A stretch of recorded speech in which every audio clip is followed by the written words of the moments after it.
Yeah, Assalamualaikum students. How are you? I hope you will be fine dear. तो आज का lecture जो है हमारा स्पैनिंग सेट के बारे में है। व्हाट इज़ स्पैन कि एक वेक्टर स्पेस जो है वो कैसे स्पैन होती है कुछ वेक्टर्स के साथ। यानी यूँ समझ लें, इसका शॉर्टकट जो है कि कैसे वो बन जाती है, कैसे वो बनती है, कैसे वो उसकी कंस्ट्रक्शन हो जाती है सारी की कुछ फैक्टर्स के लीनियर कॉम्बिनेशंस की बेस पर। तो सपोज़ हम ये करते हैं कि ये स्पैन की डेफिनेशन के v1 v2 vn हमारे पास elements of a vector space v है। अगर v का हर एलिमेंट, ये जो v के अंदर आपको ये दिखा है कि v का हर एलिमेंट जो है can be expressed as a linear combination of these vectors v1 v2 vn, तो हम ये कह सकते हैं यानी हमने एक सबसेट निकाल लिया, ये जो आपको दिखाई दे रहा v1 v2 vn, और v का हर एलिमेंट जो आपके पास वेक्टर स्पेस है उसका हर एलिमेंट इन वेक्टर्स के लीनियर कॉम्बिनेशन में लिखा जाए, तो हम ये कह सकते हैं कि ये जो वेक्टर्स हैं ये v को स्पैन कर रहे हैं, तो हम इसको स्पैनिंग सेट कह सकते हैं। जो स्पैन करे यानी जो बना दे पूरी की पूरी वेक्टर स्पेस, उस सेट को हम स्पैनिंग सेट कहेंगे। फॉर एग्ज़ाम्पल आगे कुछ एग्जांपल्स मैं करता हूँ। ये आप देख सकते हैं कि बेटा ये हैंड रिटन ये नोट्स हैं, इसके साथ ही मैं आपको जो आपकी किताब है उससे इसी टॉपिक से रिलेटेड उसके ऊपर भी ले जाऊँगा। तो फिर आप इससे इन नोट्स को मैं इसलिए यूज़ कर रहा हूँ कि इसके अंदर एग्ज़ाम्पल जो हैं वो काफ़ी सारी हर अंदाज से एग्ज़ाम्पल मौजूद है, तो जिससे समझना जो है वो काफ़ी आसान हो जाता है। तो वो कहता है कि whether the given vectors span R cube, कि ये जो वेक्टर्स मैं दे रहा हूँ, कहता v1 v2 एंड v3, क्या ये आर क्यूब को स्पैन कर सकते हैं। इसका क्या मतलब, ऊपर की डेफिनेशन को अगर मैं लूँ तो वो जो उसने ब्रैकेट के अंदर सेट दिया हुआ v1 v2 vn, इसके अंदर ये तीन वेक्टर्स आ गए, और वो जो कह रहा है कि एवरी एलिमेंट ऑफ v, तो यहाँ पर v जो है वो आर क्यूब है। तो इसका ये मतलब है कि हमने जब बताना कि आर क्यूब का हर वेक्टर इन तीनों वेक्टर्स के लीनियर कॉम्बिनेशन में लिखा जा सकता है, लेकिन हाउ इट इज़ पॉसिबल, उस वक्त ये पॉसिबल होगा अगर हमें स्केलर्स मिल जाएंगे। स्केलर्स, अब हमने लास्ट टाइम लीनियर कॉम्बिनेशन पढ़ा था ना कि वेक्टर को और स्केलर्स के प्रोडक्ट के सम को हम लीनियर कॉम्बिनेशन कहते हैं। तो हम क्या करते हैं कि आर क्यूब में से एक आर्बिट्रेरी सा वेक्टर ले लिया, एक्स वाई जी की फॉर्म में भी आप ले सकते हैं, हमने ए बी सी की फॉर्म में ले लिया, नो प्रॉब्लम। तो हमने कह दिया कि alpha 1 v1 alpha 2 v2 alpha 3 v3, this is the product of the vectors and scalar, ये आ गया और उनका सम है। यानी ये लीनियर कॉम्बिनेशन जो है वो ए बी सी के इक्वल है, लेकिन उस वक्त इक्वल होगा जिस वक्त हमें अल्फाज ये मिल जाएंगे, अल्फाज मिल जाएंगे। फिर ठीक हो गया बेटा। तो इसमें हम v1 v2 v3 की वैल्यूज़ रख देते हैं, equating the coefficients of both sides. तो अगर आप पहले क्या करो, अल्फ़ा 1 को अंदर ज़रब दे दो, अल्फ़ा 2 को अंदर ज़रब दे दो, अल्फ़ा 3 को अंदर ज़रब दे दो, फिर उसका x component, y component, z component. अगर आप इसका ये देखेंगे तो पहला जो है उसका अल्फ़ा 1 ले लो, यानी x component x component x component, फिर y component y component y component, z component z component and z component. तो अगर आप ये देखें इसका x कंपोनेंट जो आएगा वो आएगा 2 अल्फ़ा 1, आगे अल्फ़ा 2 0 से मल्टीप्लाई हो रहा है, अल्फ़ा 3 0 से मल्टीप्लाई हो रहा है, लिहाजा मैं लिख सकता हूँ 2 alpha 1 is equal to a only. और इसी तरीके से आपके पास अल्फ़ा 1 की वैल्यू जो है वो a/2 आ गई। अगर आगे हम प्रोसीडिंग करें तो इसकी आएंगे जी वाई कोऑर्डिनेट, तो वो आ जाएगी आपके पास 2 अल्फ़ा 1 0 अल्फ़ा 2 प्लस अल्फ़ा 3। तो ये आपके पास इक्वेशन वो आगे वो बनी हुई है। तो इसमें से आप अल्फ़ा की जो है अल्फ़ा 1 की वैल्यू रखेंगे तो रख कर आपके पास अल्फ़ा 3 की वैल्यू आ जाएगी। एंड सिमिलरली आप ये अल्फ़ा 2 की वैल्यू भी निकल आई है। इसका ये मतलब है कि अल्फ़ाज आपके पास आ गए हैं और अल्फ़ा डिपेंड किस पे कर रहे हैं, the values of A B and C पर। तो ए बी एंड सी जो हैं वो आपने कहाँ से लेने हैं, आर क्यूब में से। तो ए बी सी है क्या, आर क्यूब का एवरी वेक्टर, कोई भी वेक्टर हो सकता है। जो भी वेक्टर आप लेके आएंगे उसके कॉरिस्पॉन्डिंग अल्फाज की वैल्यूज़ आ जाएंगी आपके पास। इसका क्या मतलब हुआ कि ये v1 v2 v3 ये जो 3 वेक्टर हैं ये आर क्यूब के हर वेक्टर को अपने लीनियर कॉम्बिनेशन में लिख सकते हैं। This is spanning set. Okay, example number 2 देखते हैं। Check whether the given vectors this and this, क्या ये आर क्यूब को स्पैन करते हैं, कहता देख लेते हैं। हमने फिर उसी अंदाज से हमने 3 ये एक वेक्टर ले लिया और उस वेक्टर का लीनियर कॉम्बिनेशन के इक्वल रख दिया उसे, और हमने उसके अंदर वैल्यूज़ भी सब्स्टिट्यूट कर दी। तो अल्फाज को अंदर ज़रब दिया, तो इधर भी आपके पास X coordinate, Y coordinate, Z coordinate सारे ऐड हो जाएंगे, और राइट साइड पे भी आपके पास ए बी सी हैं सारे। तो अल्फ़ा जो आएगा वो आपका आएगा जी, यानी एक्स कोऑर्डिनेट आएगा वो आएगा 2 अल्फ़ा 1 4 अल्फ़ा 2 8 अल्फ़ा 3। ये बात समझ आ रही है ना। यानी सभी ये जो सारा सम आपको दिखाई दे रहा है, इसमें जो फर्स्ट जो कोऑर्डिनेट आएगा उन सब का सम जो है वो आपकी फ़र्स्ट इक्वेशन बनेगी।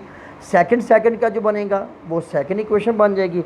जो आपका जी कंपोनेंट का बनेगा या जी कोऑर्डिनेट्स का बनेगा वो आपकी तीसरी इक्वेशन बन जाएगी। तो यूँ आपके पास 3 इक्वेशन हैं और 3 ही आपके पास वेरिएबल्स हैं। तो बेटा एक तो अंदाज़ ये था जो ऊपर भी आप लोगों ने देखिए, इक्वेशंस को सॉल्व करने के वेरियस मेथड, उसके बाद सब्स्टिट्यूशन है, इक्वेटिंग द कोफिशिएंट्स है, या आपके पास गॉस एलिमिनेशन भी है, गॉस जॉर्डन भी है, आपके पास रैमर रूल भी है, आपके पास इन्वर्स मेथड भी है, जो मर्जी लगाएं। तो बेटा हमारे पास एक रूल आगे आएगा, मैं रूल से पहले एग्जांपल्स आपको दे रहा हूँ। हमने क्या किया कि इनके कोफिशिएंट्स का हमने डिटर्मिनेंट फाइंड कर लिया। डिटर्मिनेंट जो है वो 0 आ गया। तो अगर डिटर्मिनेंट 0 आ जाए, ये रिज़ल्ट हम बाद में सीखेंगे, ये पहले आ रहा है कि सोल्यूशन डज़ नॉट एग्जिस्ट। आपको पता है कि कोफिशिएंट के मैट्रिक्स का डिटर्मिनेंट 0 आ जाए तो इसका ये मतलब है कि उसके अंदर जो वेरिएबल होते हैं उसकी वैल्यू एग्जिस्ट ही नहीं करती। तो अगर वैल्यूज़ एग्जिस्ट ना करें तो हम ये कह सकते हैं कि अल्फ़ा 1 अल्फ़ा 2 अल्फ़ा 3 की कोई वैल्यू नहीं मिल रही। जब कोई वैल्यू नहीं मिल रही तो हम उसके आर क्यूब के ए बी सी वेक्टर को लीनियर कॉम्बिनेशन में कैसे लिख सकते हैं। तो इसका ये मतलब हुआ कि v1 ये वाले v1 v2 v3 जो है ये आर क्यूब को स्पैन नहीं कर रहे। ठीक हो गया। और ये बात भी आपने याद रखनी है कि ये जो वेक्टर हैं ये किसी भी लीनियर कॉम्बिनेशन में अब नहीं लिखे जा रहे। तो ऐसे वेक्टर्स को हम इंडिपेंडेंट वेक्टर्स भी कहते हैं। इंशाल्लाह नेक्स्ट हम पढ़ेंगे। आगे आ गया ये बेटा, एग्जांपल नंबर 3 है। Can the vectors this span R cube. आप थोड़ा गौर फरमाएं बेटा, v1 जो है वो है 1 0 0, v2 जो है वो है 0 1 0 और v3 है वो 0 0 1। ये these are standard unit vectors. ये जो v1 है ये यूनिट वेक्टर है along x axis in the xyz plane. In the xyz जो आपके पास रेफरेंस फ्रेम होता है उसको आर क्यूब बोलते हैं। ऐसे ही v2 जो है ये है अलॉन्ग y एक्सेस। इसी अंदाज से v3 जो है वो है अलॉन्ग z एक्सेस। वो कहता है क्या ये वेक्टर आर क्यूब को स्पैन करेंगे, यानी क्या मतलब, इसका ये मतलब है कि आर क्यूब का हर वेक्टर इनके लीनियर कॉम्बिनेशन में लिखा जा सकता है। हम देख लेते हैं।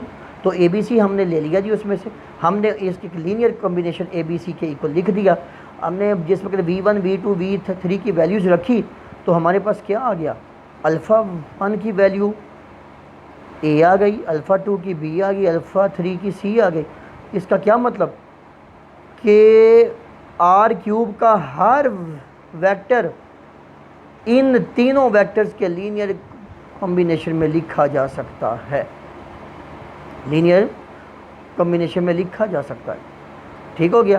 तो इसका ये बात आपने बहुत अच्छे तरीके से याद रखनी है कि जो भी स्टैंडर्ड यूनिट वेक्टर्स होते हैं R2 में होते हैं दो स्टैंडर्ड यूनिट वेक्टर, वो कौन से होंगे, 1 0 और 0 1।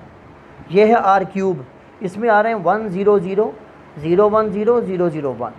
इसी अंदाज से R4 का भी आप देख सकते हैं, R5 को भी देख सकते हैं, Rn को भी देख सकते हैं। और इंशाल्लाह हम देखेंगे अभी ये थोड़ी देर बाद जो एग्जांपल आएगी आपकी किताब में से आएगी जी एग्जांपल।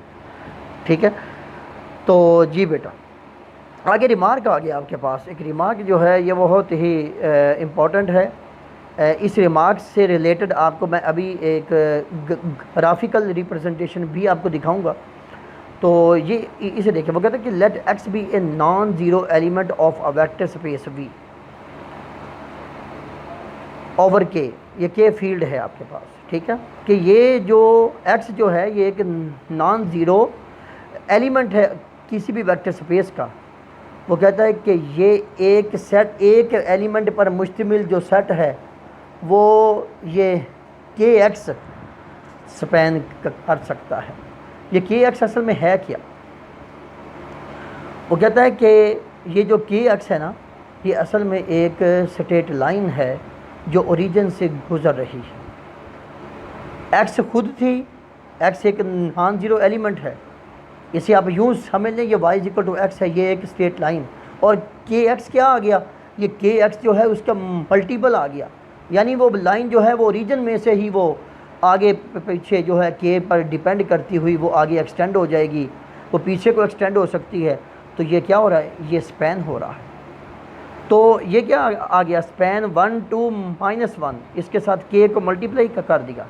नोट दैट नीचे वो कहता है span of a single element in Rn is a straight line through the origin and span of 2 element in Rn के अंदर से दो एलिमेंट के लिए, दो एलिमेंट किसी सेट के अंदर कोई दो एलिमेंट आ जाएं तो वो आपका प्लेन स्पैन कर देंगे, यानी वो आपका प्लेन बना देंगे। और अगर एक एलिमेंट पर मुश्तमिल कोई भी सेट है वो आपकी एक स्ट्रेट लाइन जो ओरिजिन से गुजरेगी उसको स्पैन कर देगी, यानी उसको वो बना देगी, उसको वो एक्सटेंड कर देगी। मैं अभी इससे रिलेटेड आपको ग्राफिकल रिप्रेजेंटेशन दिखाता हूँ बेटा।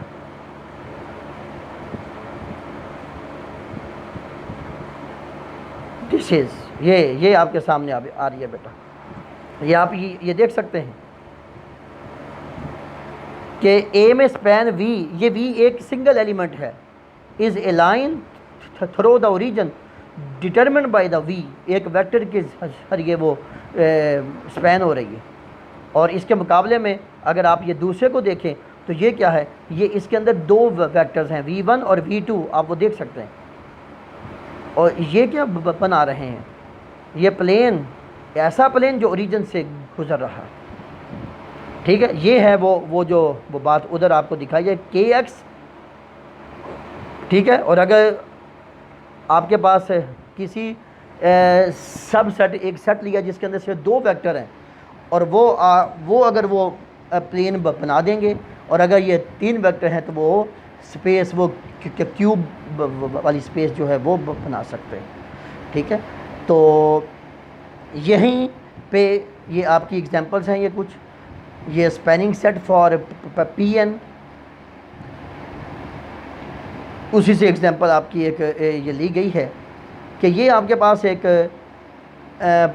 पॉलिनोमियल्स हैं। 1 ये 0 डिग्री की पॉलिनोमियल, x जो है वो 1 डिग्री की पॉलिनोमियल, x² जो है वो 2 एंड सो ऑन xn। ये स्पैन ये कहते हैं दी वेक्टर स्पेस Pn, ये Pn को स्पैन कर देते हैं। ये Pn क्या है, पॉलिनोमियल ऑफ डिग्री n, इस स्पेस को। तो इसमें ये आपके पास एक ये P है, आप इसमें ये लिख सकते हैं कि कैन बी रिटन एज ये P इन Pn, तो a0 a1x plus so on an xn, this is a polynomial of degree n। और आप इसमें देख सकते हैं कि a0 के साथ एक ज़रब हो रहा है, a1 के साथ x ज़रब हो रहा है, और इसी तरीके से an के साथ xn ज़रब हो रहा है। These are the vectors in Pn, और ये सारे जो हैं वो स्केलर्स के प्रोडक्ट के सम में लिख दिए गए हैं। तो इसका यह मतलब है कि लीनियर कॉम्बिनेशन में लिखा गया ना, तो इसका ये मतलब है कि इन वेक्टर्स ने 1x x square and so on xn ने पूरी की पूरी Pn को स्पैन कर दिया है। ठीक हो गया। आगे ये बेटा स्पैनिंग भी कोई आपके पास ये वेक्टर्स दे दिए जाएं कि क्या वो स्पैन करेंगे किसी भी वेक्टर स्पेस को, तो उसके लिए यहाँ पर ये रूल्स आपको दिखाए जा रहे हैं। तो क्या है बेटा कि ये v1 v2 एंड v3 ये उसी अंदाज़ की एग्ज़ाम्पल हैं जो पहले आपको हैंड रिटन नोट्स पर से दिखाई गई हैं। तो इसका सलूशन देखिए, वो कहता है कि हमने r³ में से एक वेक्टर ले लिया, अगर ये वेक्टर इन तीनों वेक्टर के लीनियर कॉम्बिनेशन में लिखा गया तो हम ये कह सकते हैं कि हाँ कि ये वेक्टर इसे स्पैन कर रहे हैं। ठीक हो गया। तो हमने ले लिया जी ये B है k1 v1 plus k2 v2 plus k3 v3। ठीक हो गया। तो इनके अंदर वैल्यूज़ रख दी गई, फिर ये k1 जो है अंदर ज़रब हो गया, यूँ आपके पास एक x का कोऑर्डिनेट हासिल हो गया, एक y कोऑर्डिनेट हासिल हो गया और एक z कोऑर्डिनेट हासिल हो गया। ठीक। तो हर एक जो है हर एक इधर लेफ़्ट साइड के राइट साइड का इक्वल हो गया, तो यूँ आपके पास ये तीन इक्वेशंस हासिल हो गए। अगर आप ये देखें तो इसके अंदर तीन इक्वेशन है और तीन ही अननोन्स हैं, k1 k2 k3। अब हमारी ये बात है कि हमने ये देखना है कि ये सिस्टम जो है, ये सिस्टम ऑफ लीनियर इक्वेशंस आपको एक दिखाई दे रहा है। ठीक है, ये क्या ये कंसिस्टेंट है या नहीं है, यानी ये सोल्यूशन रखता है कि नहीं रखता, यानी ये स्केलर्स की वैल्यू k1 k2 k3 की वैल्यू रखता है कि नहीं रखता। हम इस चीज़ को देखने के लिए हम इसके कोफिशिएंट का मैट्रिक्स ले लेंगे, वो उसने ये नीचे लिया हुआ है, और इसी ये मैट्रिक्स के ऊपर ही एक लाइन लिखी हुई है कि एक थ्योरम है हमारे पास पीछे कि ये system is consistent if and only if it's coefficient matrix has non zero determinant. अगर यानी ये वाला सलूशन रखेगा अगर इसके कोफिशिएंट का मैट्रिक्स जो है वो उसका डिटर्मिनेंट ज़ीरो ना आए, तो इसका बेटा जिस वक्त आप डिटर्मिनेंट फाइंड करेंगे तो आपके पास वो ज़ीरो आएगा। ये वेरीफाई है, आप लोग खुद करेंगे ये। तो इसका क्या मतलब है कि ये डिटर्मिनेंट तो ज़ीरो हो गया, तो इसका ये मतलब है कि v1 और v2 v3 जो है r³ को स्पैन नहीं कर रहे, क्योंकि इनका सलूशन ही नहीं मिल रहा, क्योंकि इनके स्केलर ही नहीं मिल रहे। स्केलर होंगे तो वो लीनियर कॉम्बिनेशन में लिखा जा सकता है। ठीक हो गया। तो आगे ये बेटा एक हमारे पास इसी से रिलेटेड एक थ्योरम है, the solution of the homogeneous linear system. ये एक बड़ी अच्छी बात लिखी हुई है, the solution of the homogeneous linear system Ax is equal to 0 of m equation, उसके अंदर m इक्वेशंस हो, n अननोन्स हो, तो वो can be viewed as a vectors in Rn। उन्हें Rn के अंदर वेक्टर्स की शक्ल में देखा जा सकता है। कैसे ये देखा जा सकता है, ये नीचे वाला थ्योरम जो है वो आपको बताएगा। The solution of solution set of a homogeneous linear equation, यानी होमोजीनियस सिस्टम का जो सोल्यूशन सेट आपके पास निकलता है ऑफ m इक्वेशंस का इन n अननोन्स की फॉर्म में, is a subspace of Rn। तो ये सब स्पेस होता है Rn का। ठीक है। द सेट W, हमने इसका प्रूफ लेते हैं। ये W जो है हम ये कह देते हैं कि ये एक ऐसा सेट है जिसके अंदर सॉल्यूशन सेट यानी सिस्टम के जो अननोन्स हैं उनकी वैल्यूज़ इसके अंदर है, और ये एक सेट है ये W। The set W is not empty, empty तो नहीं है, क्योंकि हो ही नहीं सकता कि इसके अंदर कोई सोल्यूशन ना हो। अगर कोई हो ना हो, लेकिन ज़ीरो सोल्यूशन तो लाजमी होगा इसके अंदर, यानी क्योंकि होमोजीनियस सिस्टम का ज़ीरो सोल्यूशन तो लाजमी एग्जिस्ट करता है, इसलिए ये एम्प्टी नहीं हो सकता, किसी सूरत में एम्प्टी नहीं हो सकता। तो ज़ीरो सोल्यूशन को हम ट्रिवियल सोल्यूशन भी बोलते हैं। तो आगे वो कहता है कि हमने ये देखना है कि W जो है वो सब स्पेस बनता है या नहीं बनता। तो इसको देखने के लिए हम क्या करेंगे कि इसकी एडिशन और स्केलर मल्टीप्लिकेशन को देखेंगे। ठीक हो गया। तो लो जी, वो कहता है we must show that it is closed under addition and scalar multiplication. तो इस चीज़ को साबित करने के लिए हम क्या करेंगे, W में से दो एलिमेंट लेंगे, और W में कौन से एलिमेंट है, वो हैं सोल्यूशंस, वो सोल्यूशंस हैं होमोजीनियस इक्वेशन के। तो होमोजीनियस सिस्टम जो आपको दिया गया था वो था AX is equal to 0 vector या 0 मैट्रिक्स। तो इन सोल्यूशंस को इसके अंदर रख दो तो वो सेटिस्फाई करेंगे। तो इसका मतलब है हमारे पास अगर x1 x2 इसके सोल्यूशंस हैं तो वो AX1 इज इक्वल टू 0 और AX2 इज इक्वल टू 0 इसको सेटिस्फाई करेंगे। लाभ हम क्या करें, इनको एडिशन इनकी करने लगे। तो क्या एडिशन भी इनकी 0 आती है कि नहीं आती?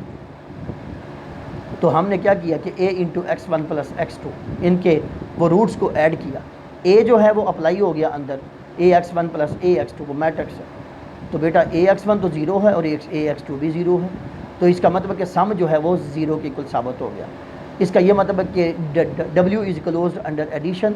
और फिर हम ये दूसरी की स्केलर की लेते हैं, स्केलर ले लिया k इज़ एनी स्केलर, तो वो k जो है वो उसके रूट्स के साथ ज़रब हो जाएगा।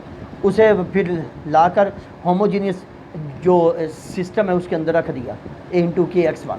तो k जो है वो बाहर आ सकता है, तो k इंटू AX1 आ गया। AX1 जो है वो तो 0 है, तो स्केलर मल्टीप्लिकेशन जो है वो तो सेटिस्फाई होगी। तो इसका ये मतलब है कि हमारे पास जो होमोजीनियस सिस्टम का जो सॉल्यूशंस का जो सेट बनता है वो हमेशा एक सब स्पेस होता है। ठीक हो गया। तो इस सूरत में हमारे पास ये नीचे आ गया कि एक ये रिज़ल्ट है, because the solution set of the homogeneous system in n unknowns is actually a subspace of Rn।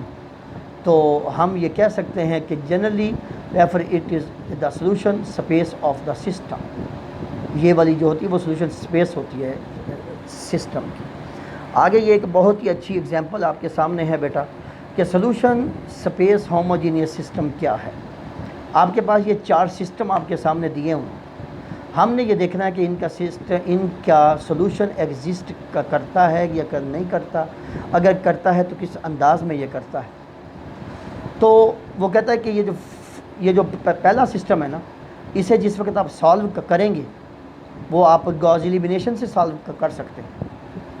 तो आपके पास ये इसका सोल्यूशन आएगा x is equal to 2s minus 3t, y is equal to s and z is equal to t। यानी इसके अंदर दो जो है फ्री वेरिएबल आ रहे हैं। दो फ्री वेरिएबल आने का मतलब ये है कि इसकी जो है ना, इसकी 2 रोज़ जो हैं वो 0 हो जाएंगी, एक रो आपकी बच जाएगी जो नॉन ज़ीरो होगी, तो उसमें आप इसका ये वैल्यूज़ को निकाल रहे हैं।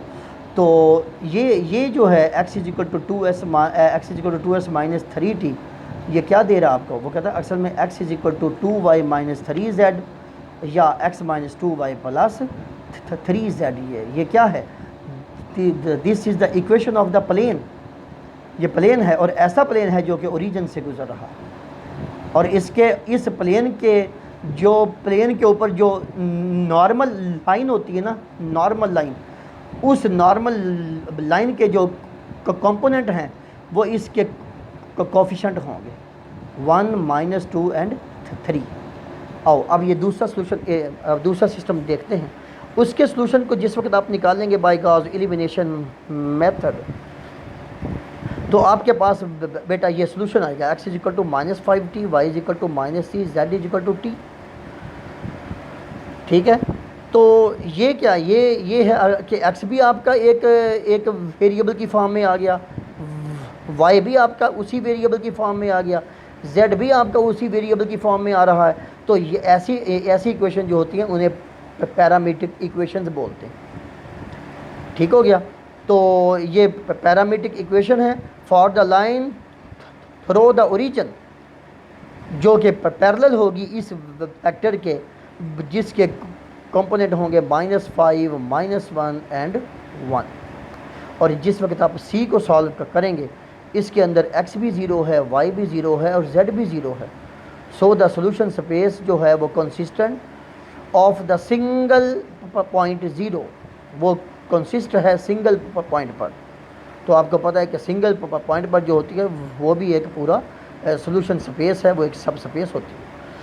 हाँ जी, जो आपका लास्ट वाला है इसके आप अगर आप ये देखें तो इसके ऊपर एक्स वाई जी की तो तमाम वैल्यू सेटिस्फाई हो रही हैं, क्योंकि 0x is equal to 0, 0y is equal to 0, 0z is equal to 0।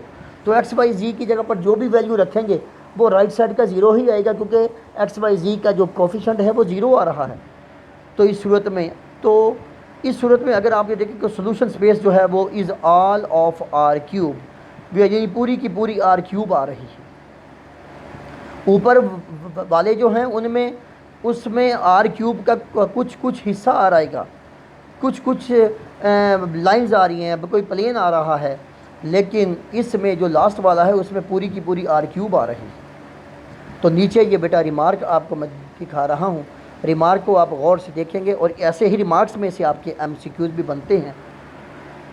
तो वो क्या कहता है, वो कहता है कि where is the solution set of the every homogeneous system of M equation in N unknowns is a subspace of Rn। वो कहता है किसी भी सूरत में होमोजीनियस का जो सिस्टम है वो Rn की सब स्पेस वो बन रहा। It is never true of the solution of the non homogeneous. वो कहता है जो नॉन होमोजीनियस सिस्टम होता है ना उसके लिए ये बात नहीं सही, क्योंकि उसके लिए ये होता है या तो उसका एक सोल्यूशन होता है या उसका सोल्यूशन ही नहीं होता। उसकी रीज़न ये है कि M equation in unknowns is a subspace of Rn। तो देयर आर टू पॉसिबिलिटीज़, वो कहता है पॉसिबल सिनेरियो, उसके दो सिनेरियो होते हैं, दो पहलू हो सकते हैं। क्या क्या कि सिस्टम में not have any solution at all. एक तो ये है कि उसका सोल्यूशन एग्जिस्ट ही ना हो, दूसरा ये है कि उसका सोल्यूशन एग्जिस्ट हो जाए लेकिन solution set will not be closed either under addition और स्केलर मल्टीप्लिकेशन। अगर वो ऐसा भी हो सकता है कि सोल्यूशन एग्जिस्ट हो जाए लेकिन उसके ऊपर स्केलर मल्टीप्लिकेशन और एडिशन जो है वो वेरीफाई ना हो सके। इसलिए ये चीज़ जो है कि होमोजीनियस सिस्टम की जो भी कोई भी सोल्यूशन सेट आएगा वो हमेशा सब स्पेस होगा। ठीक है बेटा, तो ये हमारे पास एक छोटा सा थ्योरम है, ये नीचे ये वाला जो है ये 4.2.6। ठीक है, इसे देखते हैं। ऊपर का जो है वो इससे थोड़ा सा आउट ऑफ है, वो उस टॉपिक पे जिस वक्त हम पहुंचेंगे तो फिर मैं इसका हवाला दूंगा, इसे मैं लूँगा। तो फ़िलहाल ये नीचे वाले थ्योरम को देखें। कहता है ऐसा हमारे पास एक सबसेट है और S प्राइम भी एक नॉन एम्प्टी सेट है ऑफ द वेक्टर स्पेस। ठीक है जी। तो वो कहता है कि ये V1 और V2 और V3 ये सारे जो हैं ये स्पैन अगर कर रहे हैं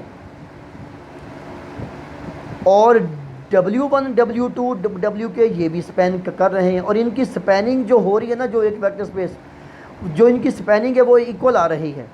ये एक ही सूरत में आ सकती है कि V1 V2 V3 को एज अ लीनियर कॉम्बिनेशन लिखा जाए S डैश के एलिमेंट्स के और S डैश के एलिमेंट्स को S के एलिमेंट के लीनियर कॉम्बिनेशन में अगर लिखा जाए तो फिर हम ये कह सकते हैं कि दो सेटों ने जो वेक्टर सब स्पेस स्पैन की है वो असल में सेम ही की है। सेम एक ही सूरत में ये कर सकते हैं कि अगर ये एक दूसरे के लीनियर कॉम्बिनेशन में लिखे जा सकें। ये ऊपर का ये जो आपको हिस्सा दिख रहा है ना, ये जो एक पैरा आपको दिखाई दे रहा है, it is important to recognise the spanning set are not unique, कि स्पैनिंग सेट यूनिक नहीं होते, ये बात याद। लेकिन यूनिक उस वक्त हो सकते हैं कि जिस वक्त ये दो सेट हों और एक दूसरे के लीनियर कॉम्बिनेशन में लिखे जा सकें, यानी इनकी स्पैनिंग सेट जो हैं वो इक्वल हो जाए, तो फिर ये यूनिकनेस होती है। कि इन्होंने जो सब स्पेस जनरेट की हुई है, अदरवाइज़ जो स्पैनिंग होती है वो हमेशा यूनिक होती है। ठीक है, तो आगे ये बेटा लीनियर इंडिपेंडेंस आ रही है, लेकिन इस पे मैं आऊँगा कि हाँ आपको पहले वो हैंड रिटन नोट्स जो है उसको दिखा कर फिर मैं इस पे आता हूँ।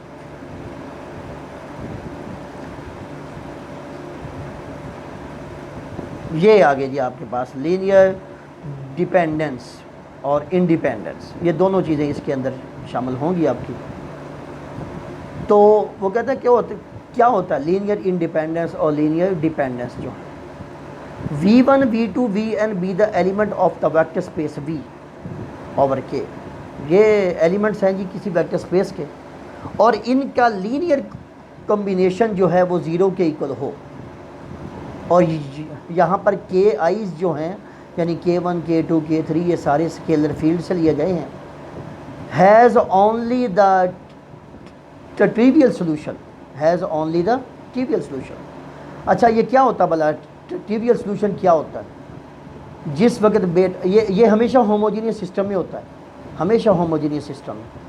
और होमोजीनियस सिस्टम में उस वक्त होता है कि जब उसके कोफिशिएंट का मैट्रिक्स इक्वल टू ज़ीरो हो जाए, उसके कोफिशिएंट के मैट्रिक्स का डिटर्मिनेंट ज़ीरो के इक्वल हो जाए, तो उस वक्त वो सिस्टम एक ही सोल्यूशन रखेगा, और वो जो एक सोल्यूशन होगा वो ट्रिवियल सोल्यूशन होता है, वो ज़ीरो सोल्यूशन होता है।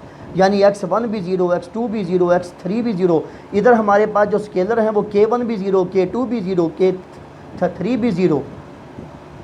वो कहता है कि ये लीनियर डिपेंडेंस की बात हो रही है। Has only the trivial solution for के आईज़, यानी के आईज़ के लिए ये ट्रिवियल सोल्यूशन हो जाए, यानी हम ये कह सकते हैं कि ये डिपेंडेंट यानी के आई सारे ज़ीरोज़ हो जाएंगे। तो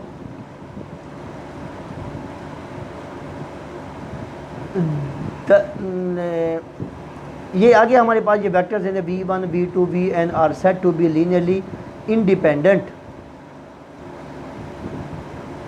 लीनियरली इंडिपेंडेंट।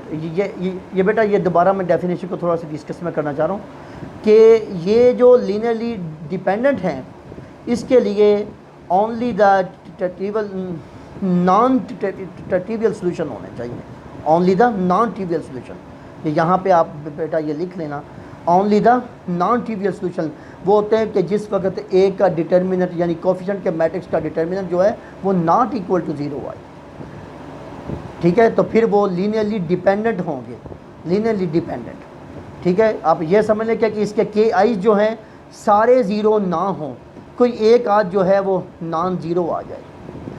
और आगे आ रहा है ये ऊपर भी आप ये देखें कि हैंड रिटन से लिखा गया है कि के आईज जो है वो नॉट इक्वल टू ज़ीरो होंगे तो फिर लीनियरली डिपेंडेंट होता है, और जब के आईज ज़ीरो हो जाए तो फिर वो लीनियरली इंडिपेंडेंट हो जाते हैं। यानी कोई भी आपको के आईज नहीं मिल रहे, K1, K2, K2 सारे ज़ीरो हो रहे हैं।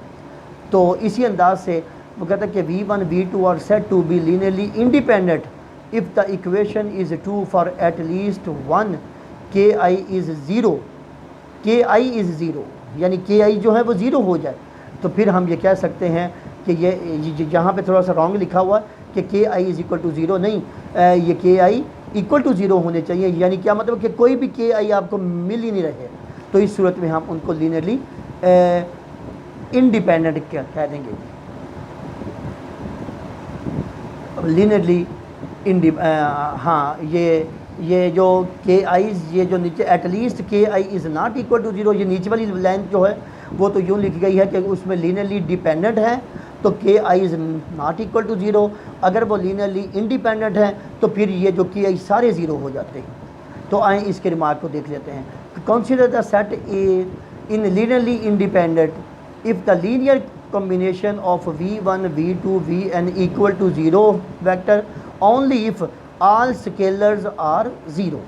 ये रिमार्क में आ गया ना कि सारे जो के जो हैं के आई जो हैं वो ज़ीरो हो जाए तो फिर वो जो सारे वो वेक्टर्स होते हैं वो लीनियरली इंडिपेंडेंट कहलाते हैं। तो लीनियरली इंडिपेंडेंट जो हैं यानी के आईज ज़ीरो हो जाना, इसका क्या मतलब है कि के आईज ज़ीरो होने का मतलब ये है कि उनके कोफिशेंट का मैट्रिक्स जो है उसका डिटर्मिनेंट जो है वो ज़ीरो हो जाए। तो ज़ीरो हो गया तो इसका ये मतलब है कि उसके अंदर ट्रिवियल सॉल्यूशन एग्जिस्ट करते हैं। ठीक हो गया। तो जिस वक्त ज़ीरो हो जाएगा उस वक्त हम ये क्या देते हैं कि ये आपके पास इसके के आईज नहीं आ रहे, तो इसलिए ये लीनियरली ये के आईज नहीं मिल रहे, के आई सारे ज़ीरो हो रहे हैं, लिहाजा ये लीनियरली इंडिपेंडेंट वेक्टर्स हैं ये सारे। तो ये एग्जांपल आ गई जी आपके पास। v1 v2 v3 लिए गए हैं, हमने इनका सम लिया, सम करके देखा तो ये 0 0 0 हुआ, सम 0 हो गया, यानी ये जो वेक्टर इक्वेशन है ये 0 के इक्वल आ रही है। उसकी ये क्या होंगे, ये लीनियरली डिपेंडेंट हैं क्योंकि इनकी वेक्टर इक्वेशन जो है वो 0 के इक्वल है। और इनके स्केलर देखो, एक स्केलर है 1, दूसरा स्केलर है -1 और तीसरा स्केलर जो है वो है +1। तो और ये लीनियरली डिपेंडेंट हो गए। क्या मतलब कि एक वेक्टर को दूसरे के लीनियर कॉम्बिनेशन में लिखा जा सकता है। तो हमने v3 को दूसरे दोनों वेक्टर के लीनियर कॉम्बिनेशन में लिख लिया, लिहाजा हम ये कह सकते हैं कि ये लीनियरली डिपेंडेंट है। वो सारे वेक्टर्स जिनको लीनियरली एक दूसरे के लीनियर कॉम्बिनेशन में नहीं लिखा जा सकता, वो उसी वक्त नहीं लिखा जा सकता जिस वक्त उनके स्केलर्स ना मिलें, इसलिए वो लीनियरली इंडिपेंडेंट हो जाते हैं। तो ये वो वेक्टर्स हैं जी हमारे पास e1 e2 e3 जिनको हम स्टैंडर्ड यूनिट वेक्टर्स बोलते हैं। तो इनको हम ये देखें अल्फ़ा 1 अल्फ़ा 2 अल्फ़ा 3 और साथ e1 e2 e3 की कीमतें रख दो। तो अल्फ़ा 1 को राइट साइड के इक्वल आप इक्वेट कर दें तो ये अल्फ़ा 1 भी 0 हो गया, अल्फ़ा 2 भी 0, अल्फ़ा 3 भी 0। तो ये लीनियरली इंडिपेंडेंट हो गई ना, क्योंकि तमाम स्केलर 0 हो गए। तो ये बात भी याद रखनी है, जो स्टैंडर्ड यूनिट वेक्टर्स होते हैं वो लीनियरली इंडिपेंडेंट होते हैं हमेशा। ऐसा सेट जिसके अंदर स्टैंडर्ड बेसिस शामिल हो जाएं या बेसिस पर मुश्तमिल हो जाएं या स्टैंडर्ड यूनिट वेक्टर्स पर मुश्तमिल हो जाएं, उनको हम वो सेट जो है वो लीनियरली इंडिपेंडेंट होता है। Note, if the vectors are linearly independent then they do not lie in the same plane. ये बात भी आपने याद रखनी है कि जो लीनियरली इंडिपेंडेंट होते हैं वो एक प्लेन में नहीं आते। एक प्लेन में आ गए तो वो एक दूसरे के लीनियर कॉम्बिनेशन में लिख सकते हैं, लेकिन जो एक में नहीं होते तो वो उन्हें हम लीनियरली इंडिपेंडेंट कहते हैं। ये जो e1 e2 e3 हैं, ये एक अलॉन्ग x एक्सेस है, एक अलॉन्ग y एक्सेस है, एक अलॉन्ग z एक्सेस है। e1 e2 जो है ये एक प्लेन में आ सकते हैं क्योंकि इनका प्लेन आएगा x y, और e2 e3 जो है इनका एक प्लेन है y z प्लेन, और e3 और e1 जो है इनका एक प्लेन है। इनको ये कह सकते हैं ये दो जो है वेक्टर्स, लेकिन इन तीनों को एट ए टाइम हम लीनियरली इंडिपेंडेंट ही कहेंगे, ये लीनियरली डिपेंडेंट नहीं है। ये आपके पास आ गया जी आपके एक एग्जांपल के R2 के अंदर से ये दो वेक्टर्स लिए गए हैं। तो इन वेक्टर्स को हमने देखा, इनके साथ ये मैंने एक को 3 से मल्टीप्लाई किया और एक को 1 ही रहने दिया। तो जब इनको आपस में मल्टीप्लाई किया देखा तो 0 0 आ गया। तो इसका ये मतलब है, ये देखो इधर स्केलर्स मैं खुद ले रहा हूँ, आगे जो आएगा उसमें स्केलर हम खुद ढूंढेंगे। तो ये एक ऑप्शनल होता है कि हमने खुद ढूंढ के एग्जांपल के तौर पे लिखा है। तो ये देखिए ये दोनों का सम जो है लीनियर कॉम्बिनेशन 0 के इक्वल आ गया ना, लेकिन इसके स्केलर 0 नहीं है, एक का 3 है, एक का 1 है। तो ये लीनियरली डिपेंडेंट वेक्टर्स हैं। तो आप ये देख सकते हैं कि एक वेक्टर यानी v2 को -3 1 यानी इनके लीनियर कॉम्बिनेशन में लिखा गया है। एक वेक्टर दूसरे वेक्टर के लीनियर कॉम्बिनेशन में लिखा जाए वो लीनियरली डिपेंडेंट होता है। तो v1 v2 आर कोलीनियर, ऐसे वेक्टर्स फिर कोलीनियर हो गए हैं जब एक वेक्टर को दूसरे वेक्टर के स्केलर मल्टीपल में लिखा जाए। तो अब वो ये कह रहा है कि show that the vectors are linearly independent. हम कैसे शो करेंगे इनका लीनियर कॉम्बिनेशन, यानी इनकी वेक्टर इक्वेशन को 0 के इक्वल रखेंगे और इनके अल्फाज को ढूंढने की कोशिश करेंगे। अगर अल्फाज मिल गए तो ठीक है, अगर 0 0 होगा तो फिर लीनियरली इंडिपेंडेंट हो जाएंगे। तो आप ये आपके सामने ये हल है। तो अल्फ़ा 1 भी 0 है और अल्फ़ा 2 भी 0 है, लिहाजा ये लीनियरली इंडिपेंडेंट है जी। ठीक हो गया। तो हमारे पास ये एक वेक्टर है, ये एक वेक्टर्स पे हमने लिया है, इन पर थ्योरम है कि अगर 2 vectors v1 v2 in Rn are linearly dependent if and only if one is scalar multiple of the other.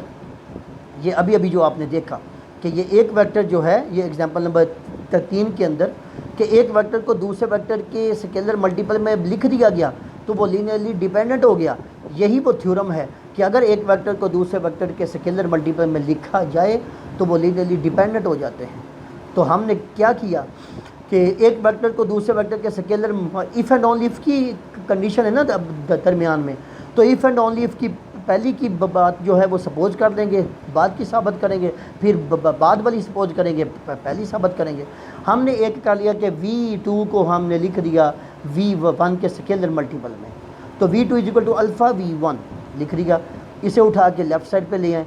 Since alpha and -1 जो है वो तो नॉन ज़ीरो वेक्टर्स हैं, ये नॉन ज़ीरो स्केलर हैं सॉरी, तो इसलिए हम ये कह सकते हैं कि ये लीनियरली डिपेंडेंट होगा। नेक्स्ट सपोज दैट कि v1 v2 लीनियरली डिपेंडेंट है, तो फिर लाजमी 2 स्केलर एग्जिस्ट होंगे कि इनकी वेक्टर इक्वेशन लिखी जा सकती होगी। तो जिस वक्त हमने वेक्टर इक्वेशन लिखी तो वो उसे राइट साइड पे लेके आ गए। इधर k2 जो है वो मल्टीप्लाई हो रहा है, इधर आके वो डिवाइड होगा तो उसका इन्वर्स हो जाएगा। तो k1 और k2 इन्वर्स जो है ये स्केलर है, अगेन एक स्केलर आ जाएगा। तो ये देखें स्केलर मल्टीप्लिकेशन की फॉर्म में लिख दिया गया। तो इसका मतलब ये है अगर कोई स्केलर मल्टीपल की फॉर्म में लिखा हुआ है तो वो लीनियरली डिपेंडेंट है, अगर वो लीनियरली डिपेंडेंट है तो उसको स्केलर मल्टीपल के फॉर्म में लिख सकते हैं। ये आपके पास u1 और u2 जो हैं ये r³ में से लिए गए हैं। हम ये देख सकते हैं, वो कहता है कि ये u2 को हम 5 -5u1 कह सकते हैं, यानी u1 को -5 से मल्टीप्लाई करो आपके पास u2 हासिल हो जाएगा। तो इसका मतलब है कि u2 is a scalar multiple of u1, तो यूँ हम u1 u2 को लीनियरली डिपेंडेंट कह सकते हैं। आगे ये p2 के अंदर से दो आपने उसकी पॉलिनोमियल्स ली हैं, तो वी सी दैट कि p2 को 2p1 लिख सकते हैं। आप देख लें कि p1 को 2 से मल्टीप्लाई करोगे तो p2 आ जाएगी। तो एक को दूसरे की स्केलर मल्टीपल की फॉर्म में लिख दिया गया तो ये लीनियरली डिपेंडेंट है। ऐसे ही एग्जांपल नंबर 3 आ गई आपके पास, a और b आपको दिए गए हैं इन M22 में से, तो अगर b को माइनस से मल्टीप्लाई कर दो तो a आ जाएगा। तो इसका जो स्केलर है वो -1 आ गया, तो ये भी लीनियरली डिपेंडेंट होगा। ऐसे ही आपके पास ये p1 p2 है, ये भी इन pn में से ये p2 में से लिया गया है। तो वो कहता है हियर आइदर p1 और p2 is a scalar multiple of p1 and p2, यानी आप p1 को p2 के स्केलर मल्टीपल में इसे नहीं लिख सकते। तो ये क्या होगी, ये लीनियरली इंडिपेंडेंट है, ये लीनियरली इंडिपेंडेंट है बिल्कुल। ठीक है, तो ज्योमेट्रिकली वो कहता है इसको यूँ हम ये देख सकते हैं, जो लीनियरली इंडिपेंडेंट होते हैं ना वो यूँ आपके सामने दिखाई दे रहे हैं, v1 इधर v2 उधर। और जो लीनियरली डिपेंडेंट होते हैं वो देखिए v1 और v2 जो है वो उसी की लाइन ऑफ एक्शन में आया हुआ है, यानी एक दूसरे के स्केलर मल्टीपल की फॉर्म में लिखे हुए हैं। जबकि ये जो पहली फ़ोटो है ये v1 v2 ये एक दूसरे के लीनियर कॉम्बिनेशन में नहीं लिखे जा सकते, एक की डायरेक्शन और है और एक की और है, ये इंडिपेंडेंट है ये वेक्टर। तो थ्योरम है हमारे पास कि v be a vector space over the field k, the vectors v1 v2 vn are linearly dependent, ये लीनियरली डिपेंडेंट होते हैं if and only if one of the vectors is a linear combination of the others. अब ये वो जो अभी हमने पीछे थ्योरम किया उसकी एक्सटेंशन है, उसकी एक्सटेंशन है कि आपके पास n वेक्टर्स हैं, n वेक्टर्स को, तो वो कहता है कि एक वेक्टर को अगर दूसरे के लीनियर कॉम्बिनेशन में लिख लिया, if and only of one of the vector, इन्हीं वेक्टर में से किसी एक वेक्टर को दूसरे के लीनियर कॉम्बिनेशन में लिखा गया अदर्स की, यानी कॉम्बिनेशन ऑफ द अदर्स, तो फिर ये लीनियरली डिपेंडेंट होंगे। तो इसके लिए ये थ्योरम है बेटा, इसका प्रूफ देख लें। स्टेटमेंट को आपने बखूबी याद रखना है, क्योंकि ऐसी स्टेटमेंट सी हैं जाएँ वो MCQs में पूछी जाती हैं। तो V1 V2 Vn be the linearly dependent if and only if की कंडीशन आई हुई है ना, इस वजह से हम इफ़ एंड ओनली इफ़ से पहले की बात को सपोज करेंगे, बाद वाली साबित करेंगे, फिर बाद वाली सपोज करेंगे, फिर पहले वाली साबित करेंगे। तो लीनियरली डिपेंडेंट है तो देर एग्जिस्ट, अगर ये लीनियरली डिपेंडेंट है तो लाजमी स्केलर एग्जिस्ट होंगे कि इनको लीनियर कॉम्बिनेशन में लिखा जा सकता होगा।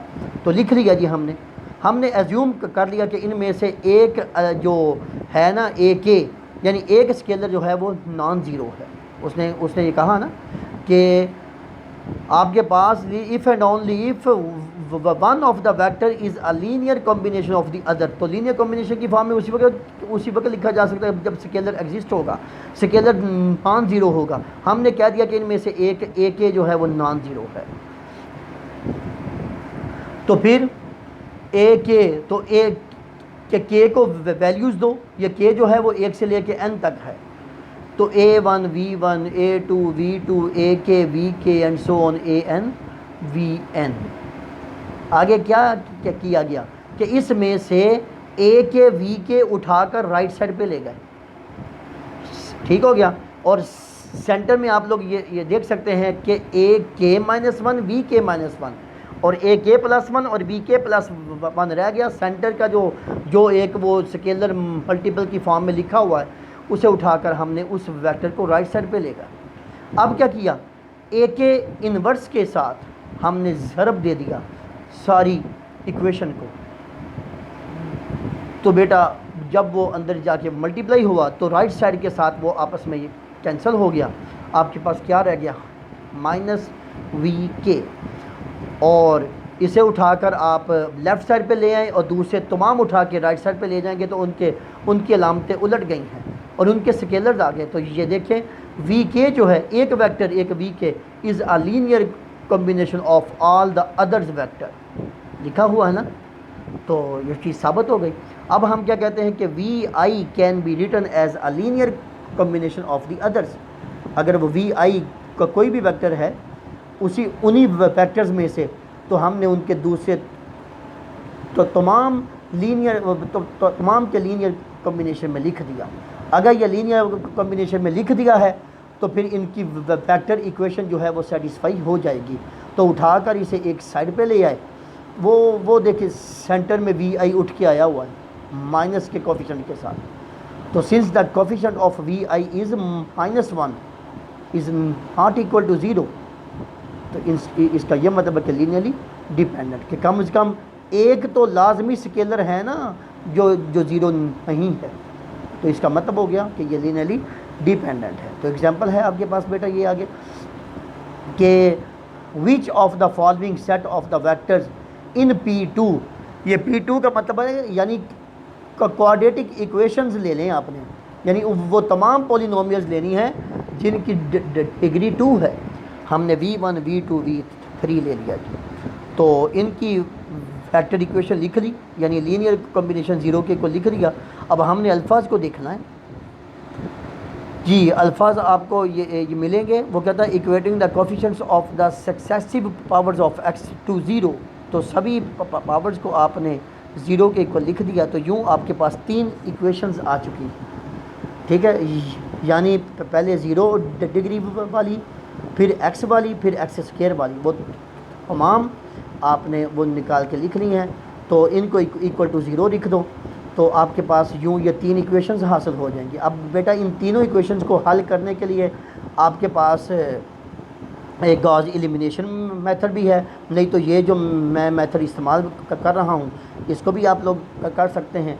तो अल्फ़ा 1 इज़ इक्वल टू -α2, ऐसे ही आगे आपने हल किया तो अल्फ़ा 1 जो है वो 0 हो गया। अगर अल्फ़ा 1 0 हो गया तो अल्फ़ा 1 अल्फ़ा 2 के इक्वल है, वो भी 0 हो गया। इसी अंदाज से आपके पास अल्फ़ा 3 जो है वो भी ऊपर किसी भी इक्वेशन में रख देंगे तो आपके पास अल्फ़ा 3 भी 0 हो जाएगा। तो यूँ सारे अल्फ़ा 0 हो गए। यहाँ से क्या बात साबित होगी कि ये जो दी गई ये जो पॉलिनोमियल्स के वेक्टर्स हैं, ये जो आपके पास सेकंड डिग्री पर मुश्तमिल जो हैं वेक्टर्स, ये सारे लीनियरली इंडिपेंडेंट हैं, ठीक हो गया। तो ये बात याद रखनी है, जो लीनियरली इंडिपेंडेंट आपके पास ये वेक्टर्स हैं तो ये इनको लीनियर कॉम्बिनेशन में नहीं लिखा जा सकता। ये और आपके पास सामने वेक्टर्स लिए गए हैं। शो हमने कहा कि determine if v1 v2 vn lie in one plane, अगर ये एक प्लेन में है तो ये लीनियरली डिपेंडेंट होंगे। अगर ये लीनियरली डिपेंडेंट होंगे तो इनके स्केलर ज़रूर एग्जिस्ट करेंगे। अगर स्केलर एग्जिस्ट करेंगे तो इनका डिटर्मिनेंट जो है कोफिशिएंट का वो ज़ीरो के इक्वल नहीं आएगा। ठीक हो गया। तो ये बेटा आपके सामने ये वेक्टर इक्वेशन है। ये वेक्टर इक्वेशन सारी हल की, हमारे पास ये 3 इक्वेशन हासिल हो गई। हमने इनका डिटर्मिनेंट मालूम किया, वो ज़ीरो के इक्वल नहीं आया। The system has trivial solution. ठीक है, जब ये ज़ीरो के इक्वल ना आए तो ये ट्रिवियल सोल्यूशन है, यानी ज़ीरो सोल्यूशन। तो अल्फ़ा भी ज़ीरो, अल्फ़ा 2 भी ज़ीरो, अल्फ़ा 3 भी ज़ीरो। तो जब अल्फ़ाज ज़ीरो हो जाएं तो ये लीनियरली इंडिपेंडेंट हो जाते हैं। तो हम ये कह सकते हैं कि ये वाले वेक्टर लीनियरली इंडिपेंडेंट हैं। उसके बाद आगे जी आपके पास are the vectors this linearly dependent या नहीं, v1 v2 v3। तो v1 एज कहता है कि v1 is equal to v3 minus v2 लिख सकते हैं हम, वो कहता क्योंकि cos 2x जो होता है वो cos के x माइनस साइंस के x के इक्वल होता है, फार्मूला। तो एक वेक्टर जो है ये एक बेटा ट्रिग्नोमेट्रिक फंक्शंस की फॉर्म में आपको वेक्टर दिए गए हैं। ठीक हो गया। तो ये इनको एक वेक्टर को दूसरों के लीनियर कॉम्बिनेशन में लिखा हुआ है तो ये तो लीनियरली डिपेंडेंट हो गए जी। ये आप आगे आपके पास आ गए हैं कि v1 जो है वो ज़ीरो है और v2 v3 आपको दिए गए हैं। ठीक है, तो वही कैन राइट इट एज कि v1 is equal to 0 v2 plus 0 v3, क्योंकि एक वेक्टर जो है वो ज़ीरो है तो दूसरों के साथ स्केलर भी ज़ीरो आ रहे हैं। तो ये लीनियरली ये क्या हुआ है कि 1 0, तो ये इनके ये v1 जो है इसके साथ एक स्केलर जो है वो एक है, एक, तो स्केलर एक नॉन ज़ीरो आ रहा है। तो राइट साइड पर जो है वो है 0 0 स्केलर। ठीक है, तो ये इक्वेशन सेटिस्फाई हो रही है। तो एक को दूसरों के लीनियर कॉम्बिनेशन में लिखा हुआ है तो लीनियरली डिपेंडेंट होगा। तो आगे आगे प्रोपोजिशन आपके पास कि अगर 0 is one of the vector of a set से v1 v2 vn then the set is linearly dependent. कि if 0 is one of the vectors,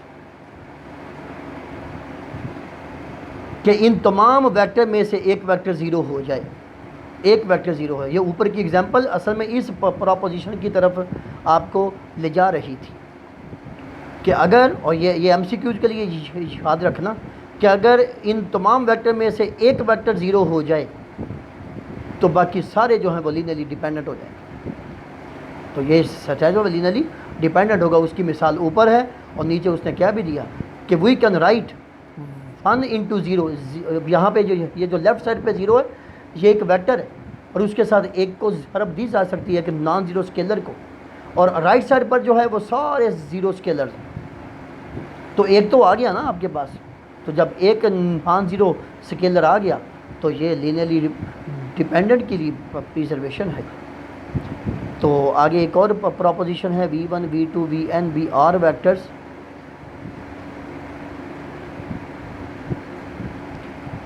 B are vectors और in R N where R is greater than N, यानी R N जो है, N जो are आपके पास vector space है उसकी जो उसके अंदर जो एक्सेस हैं वो जो वेक्टर्स आप ले रहे हैं वो ज़्यादा वेक्टर उससे ज़्यादा है। यानी R2 में आप 3 वेक्टर्स ले लो, R2 में आप कितने वेक्टर ले लो, तो 3 वेक्टर ले लो। R2 के अंदर आप 4 वेक्टर ले लो। तो इसका मतलब है कि आप वेक्टर उसकी डायमेंशन से ज़्यादा ले रहे हैं। तो फिर set of the vectors is linearly dependent. तो वो जो वेक्टर्स का सेट होगा वो लीनियरली डिपेंडेंट होगा।